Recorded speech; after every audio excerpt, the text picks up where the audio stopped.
Conexão Brasília, o Diego Amorim chegando. Tudo bem, Diego? Bom dia.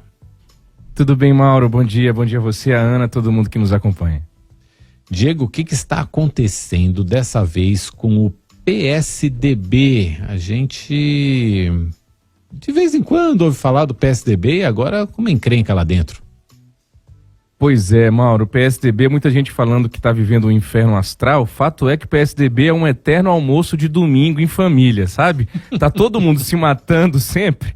E aí, se chega alguém de fora para falar mal, eles falam, não, tá tudo bem, isso aqui é o nosso normal, isso aqui é o nosso dia a dia.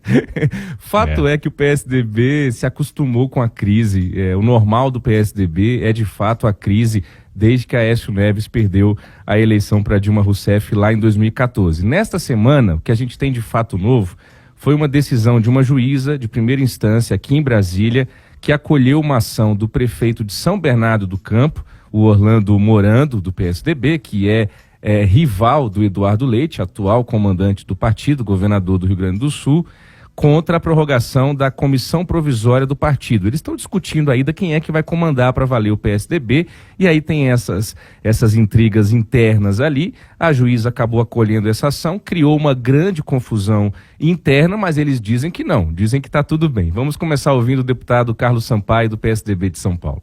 Tudo bem, Diego. De fato, houve uma decisão judicial em cima de uma ação que o prefeito de São Bernardo entrou, que é o Orlando Morando, questionando que já tinha tido uma reeleição do Bruno e o partido só autoriza você ir para uma única reeleição, ou seja, uma única prorrogação de mandato. E essa que atendeu, digamos assim, a indicação do Eduardo, em que pese ter um certo consenso de todos que era o momento para o Eduardo assumir, de fato, pressupunha uma interpretação extensiva da vedação que o próprio Estatuto do PSDB prevê. Então a juíza, penso eu, agiu corretamente ao decidir como decidiu, porque na literalidade da lei realmente não poderia ter uma segunda prorrogação. Mas a decisão dela foi dada sem que houvesse uma antecipação de tutela. Ela poderia ter dito que a convocação seria para novas eleições seria em 30 dias, contados a partir da data em que ele for notificado. Isso, por exemplo, não está nos autos. Então ele continua como presidente, o Eduardo, e assim vai permanecer até o trânsito em julgado. Por quê? Porque a apelação dele, o recurso dele tem efeito suspensivo, então não vai mudar a realidade fática do partido hoje. E o Eduardo está num momento aí onde ele está cuidando e com muito zelo da população do Rio Grande do Sul, né? Então é a hora de nos solidarizarmos e estarmos ao lado dele, né? Para tentar salvar vidas no Rio Grande do Sul. Então esse é um apanhado geral que eu estou te fazendo e talvez por este episódio também possa se buscar construir agora uma executiva nacional onde todo mundo se sinta representado, né? Eu acho que é isso que o PSDB tem que buscar, mesmo na divergência, que haja uma unidade de propósito, porque é no conflito de ideias que você vai buscar, que é o que eu vou estar lutando para que aconteça, tá bom? Um grande abraço a você, Diego. Esse foi o deputado federal Carlos Sampaio. A gente escuta agora também os senadores Alci Lucas, do PSDB, aqui do Distrito Federal, que também gravou um áudio exclusivo para o nosso ouvinte da Nova Brasil FM, tentando explicar esse novo imbróglio do PSDB. Vamos ouvi-lo.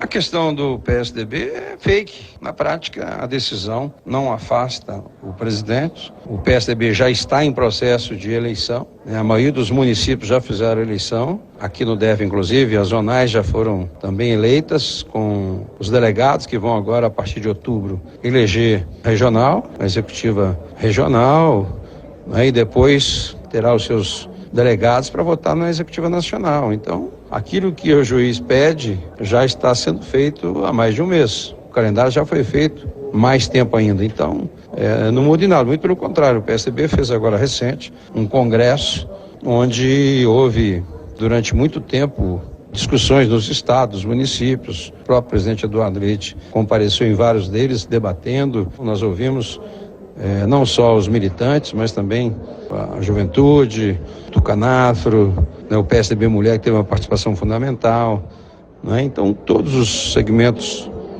do PSDB foram ouvidos e o PSDB já apresentou uma carta aberta com suas propostas e, com certeza, nessa crise partidária, política, o PSDB vai renascer realmente com uma grande alternativa, né, de poder. Está bastante renovado, sem esquecer os feitos do passado, mas com uma proposta muito interessante para o presente e também para o futuro, né? Nós temos a consciência da importância da democracia. O PSDB sempre foi um partido democrata. Então, o PSDB está muito bem, obrigado.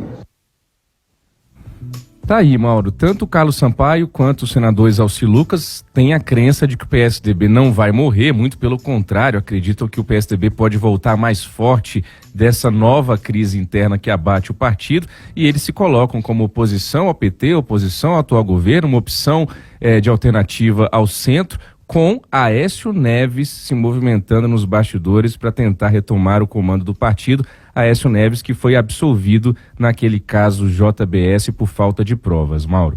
E que é um dos artífices dessa implosão do PSDB lá para trás, e que depois teve a contribuição daquela briga que houve entre o então governador de São Paulo, João Dória, com o governador do Rio Grande do Sul, o Eduardo Leite. Os dois queriam ser candidatos à presidência no ano passado, disputaram uma prévia dentro do PSDB. Essa prévia acabou por polarizar o partido e implodir de vez. Esse é o resuminho da história, né, Diego? É isso aí, Mauro. Diego continua aqui com a gente, porque agora a gente tem entrevista aqui no Nova Manhã. Nova Manhã. Entrevista. A gente vai chamar para conversa o economista e CEO da Rican Consultoria Empresarial, palestrante, influenciador digital, Ricardo Amorim. Ricardo, bom dia, obrigado por estar aqui com a gente. Bom dia, é uma honra, um prazer estar aqui com vocês. Ricardo, na sua consultoria, quando você conversa, nas suas palestras, quais que são as principais perguntas, as principais preocupações de empresários, empreendedores e as pessoas que estão querendo saber que rumo que o Brasil está tomando? O que as pessoas mais te perguntam? Eu acho que, em geral, é difícil colocar todo mundo no mesmo saco, porque as preocupações diferem em função de setores, em função de localização geográfica, em função de tamanho da empresa.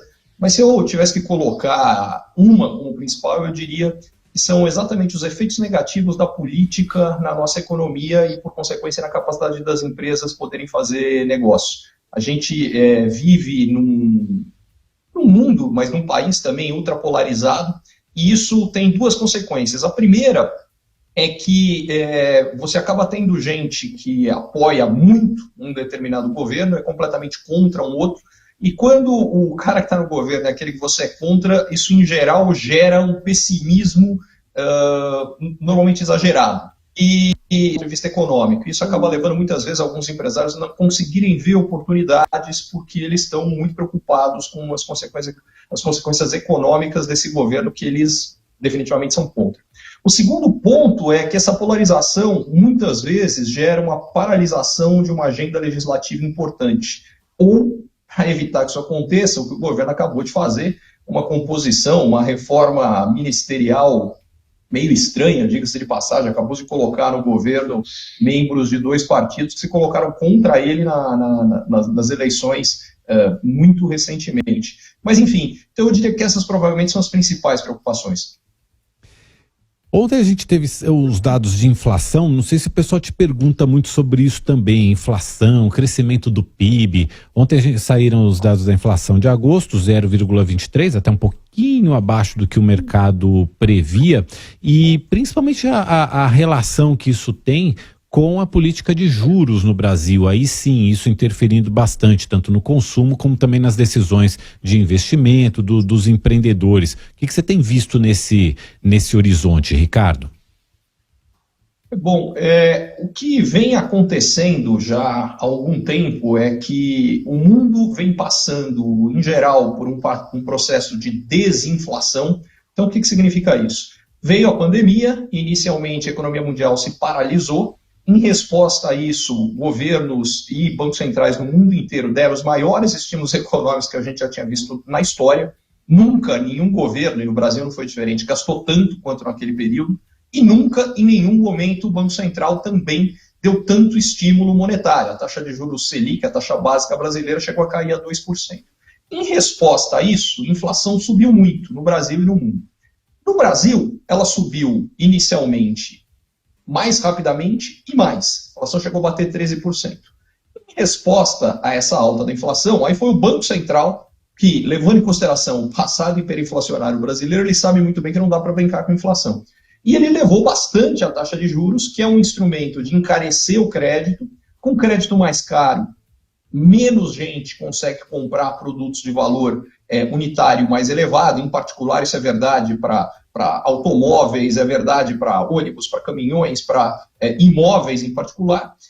E o que acaba acontecendo é que aquele imóvel que deixa de ser vendido, porque antes a prestação do imóvel no financiamento cabia no salário do sujeito, mas não cabe mais, leva a incorporadora a cancelar um novo lançamento que ela faria no futuro. Isso significa que alguns operários que trabalhariam lá vão acabar perdendo emprego, corretores que venderiam imóveis vão vender menos, e digamos que cada um desses operários e cada um desses corretores tinha intenção de comprar um automóvel, mas agora eles não estão com dinheiro para comprar um automóvel, então cai a venda de automóveis. Aí a montadora acaba também demitindo, está vendendo menos, acaba demitindo alguns operários, alguns vendedores de concessionária perdem emprego, e vamos dizer que cada um deles quisesse comprar uma televisão e agora não tem dinheiro, cai a venda da televisão. Então a moral da história é que a alta de juros acaba tornando mais difícil para todo mundo que precisa vender, conseguir vender, e aí eles não sobem os preços. A inflação que vinha subindo cai. Foi o que aconteceu no Brasil. A novidade são os últimos 2 meses e será o próximo, ou o mês que a gente está ainda vivendo. É o seguinte, nos meses de julho, agosto e setembro do ano passado, o Brasil tinha registrado deflação, os preços tinham caído. E eles tinham caído porque aconteceram 2 fenômenos. O primeiro, uma redução de impostos no preço de energia, no preço de combustíveis. E o segundo, somou-se a isso que o preço do petróleo naqueles meses no mercado internacional despencou. Com isso tudo, a gente teve deflação nesses meses, só que quando a gente calcula a inflação acumulada em 12 meses, que é a que o Banco Central usa para balizar as decisões de política monetária, cada mês que avança, você tira a inflação de 12 meses atrás e coloca o novo. Foi o que aconteceu, por exemplo, agora em agosto. Mesmo com uma inflação muito baixa, não só abaixo das expectativas, mas muito baixa, a inflação acumulada em 12 meses subiu porque saiu o dado de agosto, que era um dado do ano passado, que era um dado de deflação. Então, a inflação que estava em 4% subiu para 4,60% e que está acima da meta atual de inflação do Banco Central. E ela vai subir de novo em setembro pela mesma razão, deve passar um pouquinho de 5%. Por que isso é importante? Porque isso impede que o Banco Central, neste momento, acelere o processo de queda de juros. Por outro lado, como eu acredito que a partir de outubro a nossa inflação acumulada em 12 meses volta a cair e vai cair mais rapidamente e mais do que o mercado acredita, eu acredito que a gente vai ter um processo de queda de juros no Brasil mais longo do que as pessoas estão imaginando e maior do que as pessoas estão imaginando. Mas isso vai se estender ao longo do ano que vem. Por que é importante? Porque se a alta de juros freava a economia, essa queda de juros tem exatamente o efeito contrário, tem o efeito de pisar no acelerador, para as empresas conseguirem vender mais, elas vão contratar mais gente, a economia vai se acelerar, e o resultado prático disso é que é algo que já vem acontecendo há 3 anos, aconteceu em 2021, aconteceu em 2022, está acontecendo em 2023, provavelmente vai se repetir em 2024, que é a economia brasileira vai crescer mais do que as pessoas estão imaginando. Interessante a sua análise, tomara que cresça mesmo, porque estamos precisando desse crescimento. A gente está conversando com o economista Ricardo Amorim, o Diego Amorim, a família Amorim em peso aqui com a gente. O Diego Amorim tem uma pergunta para você. Bom dia, Ricardo. Seria uma alegria ser parente próximo do Ricardo, mas só se a gente conversar um pouquinho que a gente vai achar um parentesco distante aí. Ricardo, pegando o gancho da sua resposta, pegando o gancho como resposta aí dos juros, eu queria te ouvir sobre como é que você acompanhou nesses últimos tempos, essa queda de braço aqui em Brasília entre o Executivo e o Banco Central. A gente tem um projeto de autonomia do Banco Central que foi aprovado, que está vigente, mas a minha pergunta é, nós estamos fadados a ter um Banco Central, uma autoridade monetária, sempre refém da pressão política de uma forma ou de outra? Eu diria sim e não. Então vamos ver o que aconteceu na prática dessa vez. Houve muita pressão por parte do Executivo, em particular por parte do presidente, mas também do ministro da Fazenda, em relação ao Banco Central. Só que, e aí a diferença da independência, o Banco Central não cedeu. O Banco Central fez exatamente o que deveria fazer. Havia condições técnicas de derrubar a taxa de juros, ele começou esse processo e, como eu falei, eu acho que ele vai continuar por mais tempo. Agora, se por um lado a independência de fato acontece e isso faz com que o Banco Central defina a taxa de juros e não o governo, por outro, as decisões de governo têm um impacto gigantesco no que o Banco Central faz. Em primeiro lugar, do ponto de vista de expectativas. Então, quando o governo começa a pressionar o Banco Central, acontece o seguinte fenômeno, é mais ou menos o fenômeno da mulher de César. O Banco Central, nessas alturas, não basta ser honesto, ele tem que parecer honesto, o que significa o seguinte, se não houvesse a pressão, não haveria questionamento, como a sua própria pergunta traz, se o Banco Central, de fato, seria independente. Assume-se que ele seria e ponto final. E por conta disso, é muito provável que se o governo tivesse pressionado o Banco Central, talvez houvesse condição dos juros caírem ainda antes. Mas tem uma segunda forma que o impacto que o governo faz é ainda mais determinante nas ações do Banco Central, que é a política fiscal. Quanto mais frouxa a política fiscal, em outras palavras, quanto maior o déficit público e quanto mais o governo gasta, mais dinheiro o governo coloca na economia. E, por consequência, o Banco Central precisa equilibrar isso, tirando o dinheiro pelo outro lado, pelo canal monetário, quando entra mais dinheiro pelo canal fiscal, porque senão a inflação vai subir. E o resultado disso é que quanto mais frouxa é a política fiscal, mais alta é a taxa de juros. Diga-se de passagem, essa é a explicação histórica, não só nesse momento, mas no passado, em particular nos últimos 30 anos, depois que a inflação caiu no Brasil, pela qual a taxa de juros brasileira é muito mais alta do que a taxa de juros internacional.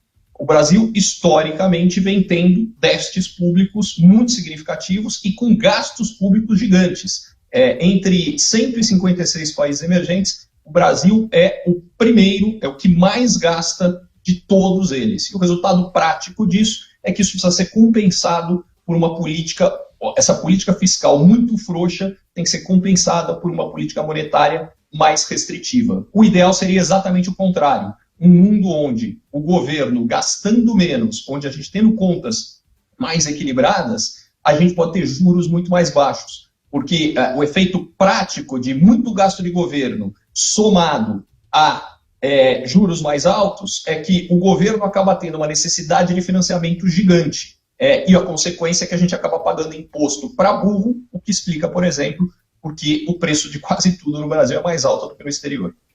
Ricardo, agora como é que a gente faz? Porque assim, muitos dos gastos do governo, e principalmente deste governo, são atrelados à área social, a benefícios sociais e gastos, porque é um governo que entende que vários serviços precisam ser feitos pelo poder público, então incrementos em gastos em educação, em saúde e também na prestação de serviços sociais.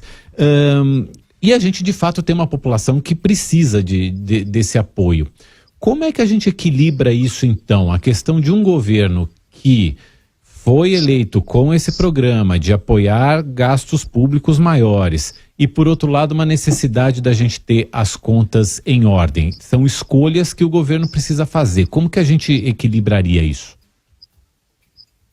Para falar a verdade, eu acho que esse equilíbrio é muito fácil, porque eu não acho que o governo foi eleito com uma agenda de apoiar gastos públicos maiores. O governo foi eleito com uma agenda de ter programas sociais efetivos. O que para mim é uma coisa muito diferente, porque no caso brasileiro, a gente tem uma situação paradoxal que a gente chama de sociais programas que são concentradores de renda porque beneficiam mais os mais ricos do que os mais pobres. Que na prática são programas antissociais, mas que recebem o nome de sociais. Quando você fala de gastos maiores em educação e saúde, eu sou absolutamente favorável. Mas não é só maiores, eles têm que ser de qualidade maior. Por exemplo, no caso de saúde, a gente tem uma distorção que é como a nossa Constituição fala que saúde, pelo menos em tese, ela é universal, ou seja, para todos e para tudo, a gente tem uma situação que na prática, não tem dinheiro para isso tudo. Então, há situações em que, infelizmente, há pessoas morrendo no Brasil de coisas muito simples de serem tratadas, mas você tem uma outra situação que alguém tem uma condição socioeconômica melhor e, eventualmente, tem alguém na família com uma doença séria, entra na justiça e consegue que o governo seja forçado a bancar um tratamento experimental, muitas vezes fora do Brasil, diga-se de passagem, e com custo astronômico, porque é o que está na Constituição. Se você acabar com isso, você libera recursos para cuidar do que realmente precisa. Então, deixa de ter gente morrendo porque, enfim, está tendo desidratação por diarreia, que é um absurdo que alguém a essas alturas dos acontecimentos morra disso, porque a gente está usando o recurso melhor. No caso de educação, o Brasil não gasta pouco com educação, ele gasta errado. Porque o Brasil gasta pouquíssimo com educação básica, quando você compara com outros países, e a consequência é que a gente tem uma educação básica de qualidade muito ruim, e a educação pública universitária brasileira, a gente gasta muito mais do que a maioria dos países ricos. E isso aqui gera uma distorção absurda. Aliás, é um dos programas antissociais a que eu me referia. Porque o que acontece na prática? Em primeiro lugar, você, ao permitir, a gente chama de universidade pública gratuita, porque ela é gratuita para quem vai à universidade, mas ela não é gratuita para todos os brasileiros, pelo contrário, ela é paga por todos os brasileiros para que quem vá à universidade não tenha que pagar. O problema disso aqui é que, na prática, quem vai às universidades públicas, quando você vai ver a composição dos alunos que estão nas universidades públicas, a grande maioria vem das classes socioeconômicas mais elevadas. É o meu caso, eu estudei na USP, na Universidade Pública do Estado de São Paulo.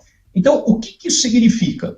Em primeiro lugar, a gente tem uma grande concentração de renda, porque a maior massa de brasileiros, infelizmente, como tem acesso a uma educação muito ruim, ela é muito pouco qualificada. E economia, tudo é definido por oferta e procura. Então, como a oferta de mão de obra com pouca qualificação é muito grande, os salários dessas pessoas é muito baixo. Por outro lado, como muito pouca gente tem acesso a muito boa educação no Brasil, a oferta de mão de obra muito qualificada é muito pequena e os salários muito altos.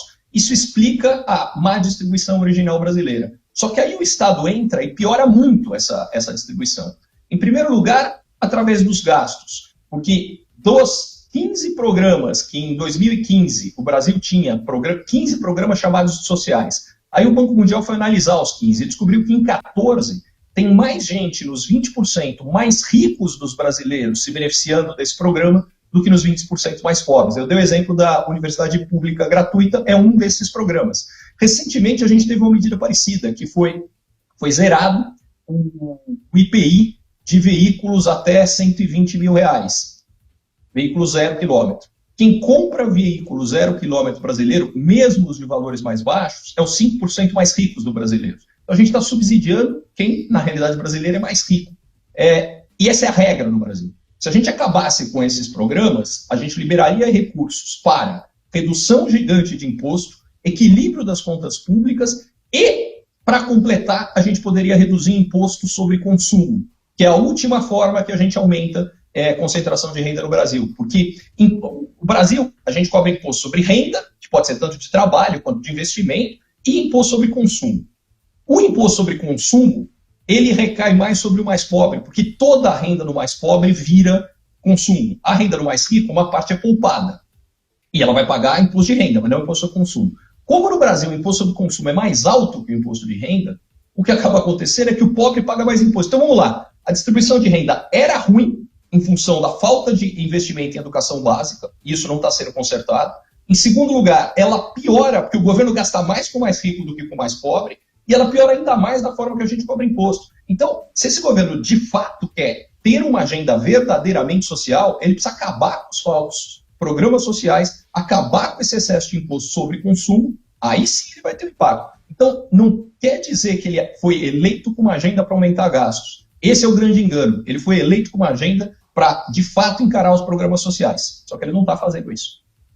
Ricardo, a gente agradece muito, mas muito mesmo pela tua participação. Infelizmente a gente já está aqui no finalzinho do Nova Manhã, mas fica aqui o convite para você voltar mais vezes, conversar aqui com a gente, trazer o teu olhar que é importante para a gente. Muito obrigado por hoje, a gente conversou com o economista Ricardo Amorim. Obrigado de verdade, volte sempre. Eu que agradeço a oportunidade de estar aqui com vocês. Diego, obrigado por hoje também, uma boa quarta para você e até amanhã. Valeu, Mauro. Boa quarta.